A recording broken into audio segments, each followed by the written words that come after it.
Good morning, 9:24. Time for another edition of Park Picks, where we take you to different parks all across the state. Last week, we went to the edge of Cook County, where we learned about Grand Portage State Park. This week, we are heading to Murray County, where we are checking out Lake Shetek State Park, and the park manager, Roseann Schauer, is joining us via Zoom this morning. Hi, Roseann. Hi, how are you? Good, nice to have you with us. Tell us all about Lake Shetek State Park. Well, Lake Shetek State Park is located in southwest Minnesota, about halfway between Marshall and Worthington. So we're about 3.5 hours from the Twin Cities.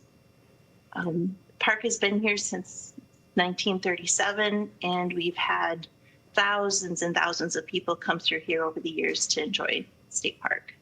Well, we're showing a lot of pretty pictures of the lake. What's going on in the lake? Tell us about the lake. Well, Lake Shetek is actually the largest lake in southwest Minnesota. It's not a very deep lake. The average depth is anywhere between 6 feet, 7 feet to about 10 to 12 feet at the most. But it's an excellent walleye northern fishing lake. Oh. We do have pelicans out on the lake. In fact, Shetek means pelican in the Ojibwe language. Oh, that's cool.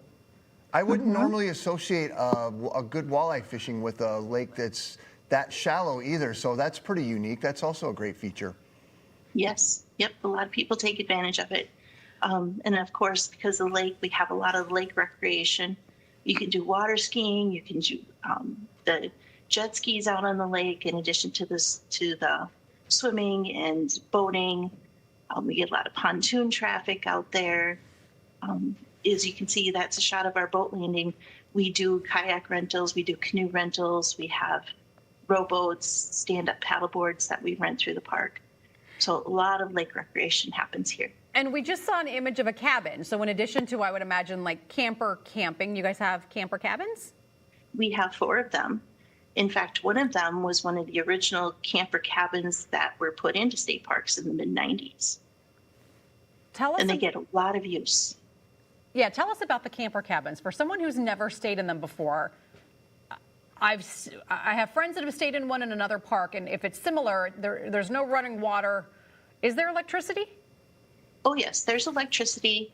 Most of the camper cabins in the system have some sort of heat, whether it's propane heat or electric heat for the wintertime. The newer cabins have ceiling fans in them. No air conditioning, but they do have the ceiling fans. There's no bathroom, no kitchen facilities. However, as you see, there are bunk beds in there where you bring your own linens, and then there's a table with benches. It can sleep anywhere, depending if the cabin is considered handicapped accessible or not, can sleep either 5 or 6 people. Okay. And it sounds like something that you're seeing at Shetek that's becoming more popular is hosting big groups of people who all come to sort of camp together. Tell us about that. Yeah, Lake Shetek is fortunate to be only one of 8 Minnesota state parks that have what we call the Modern Group Center. Here we call it the Zuya Group Center. It sleeps up to 84 people, and it consists of 3 cabins that sleep 24 people each. There is a recreation hall with a large room fireplace with a separate room that sleeps 12. And we have a modern dining hall, which is a commercial kitchen, and the dining hall holds up to 100 people. And then we just got done with constructing a new bathroom building for that facility. So we've been closed for the last 3 years, and we just reopened this Memorial Weekend this year. I read group camping, and I was thinking like group camping sites where sometimes you can allow a couple of different campers and do a couple of different sites, and they're kind of connected. This is vastly different. You have like a full-on facility with structures built for this.